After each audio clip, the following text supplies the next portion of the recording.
Earlier this year, ORIS released a new pointer date, this Big Crown Calibre 473, and they recently asked me if I wanted to take a look. Now, I wasn't going to say no to the chance to get hands-on with this one, because from everything I'd read, I knew it was a pretty big deal for ORIS. Now, when watch brands send out samples for review, you usually get a document to sign that says that you'll be responsible for that watch while it's in your possession, and liable for the full replacement value if the worst were to happen. Now, when the paperwork arrived for this watch, the price that was printed on it was £3,700. Now, that's a lot of money for an ORIS, and it's definitely towards the top end of their price range. So I was pretty curious to see if this watch would live up to the price.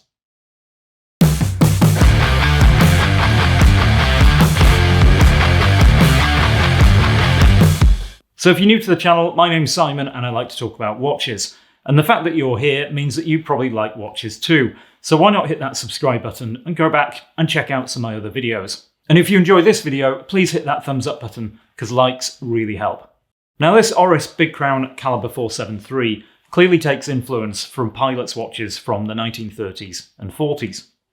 Being totally honest, it's not really my style. That's not to say that this watch isn't attractive. It is, it's beautiful. And I can admire and appreciate its beauty, even though it's not the kind of thing that I'd usually wear. That dial is a beautiful powder blue colour, and the dial layout is just right. It's not too cluttered or fussy. There's just enough going on to be interesting, with that small seconds arrangement at 6 o'clock, and the pointer date complication, with the days of the week running around the outside of that rail track minute scale. And of course, having a hand to indicate the date is one of the main features of this watch. The bright red tip of the hand really contrasts with that powder blue dial, and it instantly draws your eye. I particularly like how the heavily done crystal makes it distort when you turn this watch at an angle. It has a real vintage look, but it's all very timeless. In contrast to this, the 38mm case is actually very modern in its design, with a mixture of brushing and polished surfaces, and it creates an interesting juxtaposition between vintage and modern aesthetics. Along with that pointer date complication, the other main feature of this watch is that movement. So as you'd expect from the name, this watch uses the Calibre 473. It's an in-house manual wind movement that ORIS says it took 4 years to develop. Like the Calibre 400 that's in that ORIS Coulson edition that I reviewed last year, the Calibre 473 also has 120 hours or 5 days of power reserve. And it's accurate to within cost tolerances, so they haven't achieved that at the expense of accuracy. And aside from the pointer date complication, one of the other nice features is the power reserve indicator, which in this case is on the back of the movement. Usually watches with a power reserve indicator put it on the dial, but because this one has a manual wind movement, it can be on the back because there's no rotor to obscure it. And I guess with 5 days of power reserve, there isn't the need to check it too often.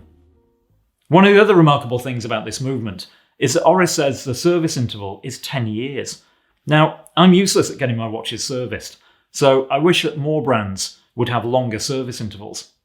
This watch only comes on a strap, but I think a strap really suits that vintage aesthetic, and this one, I have to say, is incredible.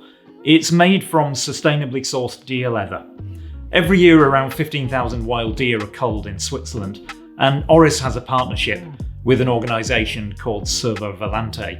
They're a company that makes leather products from the deer leather that otherwise would be destroyed.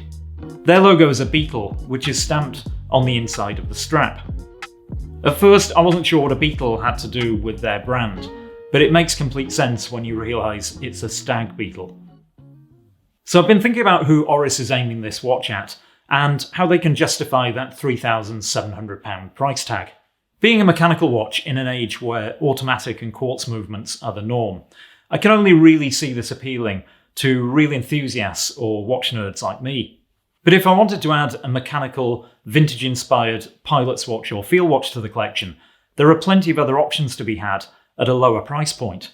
For example, there's that Hamilton Khaki Aviation or the Pilot Pioneer. Both are manual wind, and that Khaki Aviation has an impressive 80 hours of power reserve, and you could actually add one of each to the collection for around half of the price of this. Or if manual wind isn't important to you, there's the Tudor Ranger. It's far from Tudor's best offering in my opinion, but it's a solid field watch from a big brand, and on the fabric strap, it's over £1,000 cheaper than this ORIS. So thinking with your head rather than your heart, you could argue that £3,700 for this watch doesn't really make a lot of sense. And you might wonder whether ORIS has been looking at the competition or asking itself who its customer for this watch really is. But I'm not really sure that they care that much about what the competition is doing. And for that reason, I respect ORIS all the more. This isn't a watch that's been designed by accountants or marketing people, as so many seem to be. It's a quality product. It's not designed to offer best value. And it's a product of passion.